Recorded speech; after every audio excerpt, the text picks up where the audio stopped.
इसका आप चार्ट खोलोगे, खोल ही देते हैं भारतीय एयरटेल, देखो आपको क्या दिखेगा। तो जैसे आप इसका चार्ट खोलोगे तो ये चीजें आपको यहाँ पे भी रिफ्लेक्ट होती दिखेंगी कि जो वहां हो रहा है वो लगभग यहाँ पे भी हो रहा है। ठीक है, अब क्या है, नेट इनकम देख लिए, अर्निंग पर शेयर देख लिए, अब इसके बाद ये सब छोड़ो। ठीक है, अभी दूसरा चीज क्या देखेंगे हम लोग, अब बैलेंस शीट देखेंगे। ठीक है, ये भी बहुत इंपॉर्टेंट है। कभी कभी शेयर आपको इतना अंडर वैल्यू पे मिलेगा, आईटीसी, ग्लैंड फार्मा था, जीएलएस था, ऐसे ही ट्रेड लिया मैंने, बताऊंगा आपको कैसे 50-50% बुक किया है मैंने इस चीज में, किस टाइप से, वो जानना जरूरी है। देखो इसके आगे भी बताएंगे, अभी फिलहाल इतना समझो। अब जैसे देखो करंट एसेट, आप चाहो तो इसके एक स्टेप, जैसे इसको खोलोगे तो यहाँ पे दिखेगा नेट प्लांट इक्विपमेंट, पढ़ के ही समझ में आ रहा है। गुडविल, इंटेंजिबल्स की कितना इसका गुडविल में खर्चा हुआ है, कोई कंपनी को एक्वायर किया है तो उस कंपनी का मान लो दाम तो था 1 करोड़, बट उस कंपनी का रेप्यूटेशन था, तो इसका एडवांस खुल जाता है। बार बार मैं नहीं चाहता हूं आपको कंफ्यूज करूं, अगर आपको अच्छा लगेगा ठीक है, बाद में कभी जो मीटिंग रखेंगे तो उसमें डिस्कस करेंगे, तो इसके स्टेप आगे बढ़ेंगे। बट अभी इतना समझो, current asset, non current asset जो भी है, एसेट तो है ना, एसेट माइनस लायबिलिटी, इतना कंपनी के पास संपत्ति है, इतना कंपनी के सर पे बोझ है, कितना उस दुकानदार के पास पैसा है, चाहे वो इन्वेंट्री से हो, कैश रखा हुआ हो, किसी दूसरे दुकान में इन्वेस्ट करके रखा हो, जो भी हो, जितना उसके पास पैसा है और जितना माल उसको देना, जितना उसके उस सर पे कर्जा है, उधारी है, रिस्पॉन्सिबिलिटी है, चाहे जिससे वेंडर से माल उठाया उसको देना हो,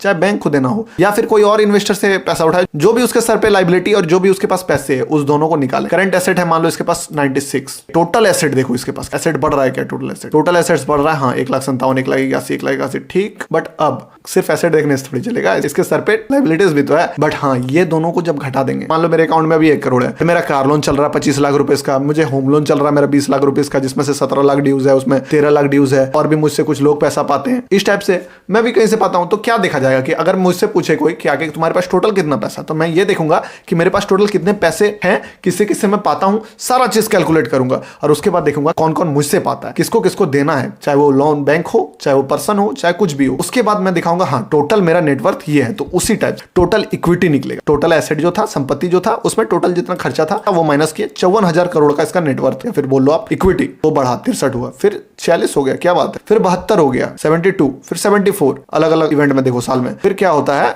फिर हो जाता है 78, ये बढ़ रहा है। अब इसके एक स्टेप और आगे बढ़ेंगे, मुझे लग रहा है ये वीडियो थोड़ा डीप हो जाएगा, तो एक काम करते हैं, इस वीडियो को यहीं पर खत्म करते हैं, कि अगला वीडियो में इसके आगे बताते हैं, ठीक है ना। आप इतना समझ गए इस वीडियो में क्या है, क्योंकि रेशियो अगर इसी में समझाएंगे तो थोड़ा सा तो प्रॉब्लम मेरे ख्याल से हो जाएगा, तो चलो ठीक है। हाँ, एक चीज समझना ज्यादा इंपॉर्टेंट है, ये अभी हम लोग सिर्फ इसका एनालिसिस किए, बट जब इसका एनालिसिस करेंगे, इसके साथ किसका एनालिसिस करेंगे, कोई और कंपनी का। मान लो मैं एक फार्मा का कंपनी देख रहा हूँ, सिप्ला अच्छा है या खराब है कैसे पता चलेगा, उसको कंपेयर करेंगे मान लो सन फार्मा से, बट ये इन्वेस्टमेंट का रूल है। अभी हम लोग स्टॉक ढूंढ लेंगे टेक्निकली, बस उसको फंडामेंटली देखेंगे कि हाँ ये ठीक है कि नहीं है। नेक्स्ट वीडियो में मैं आपको ये बताता हूँ कि ये रेशियो वगैरह आपको कैसे पढ़ना है। फिलहाल इस वीडियो को यहीं पर खत्म करते हैं, क्योंकि थोड़ा ज्यादा डीप भी हो जाएगा और थोड़ा ज्यादा बड़ा भी हो जाएगा, तो इसको समझो, डाइजेस्ट करो, फिर रेशियो में चलेंगे।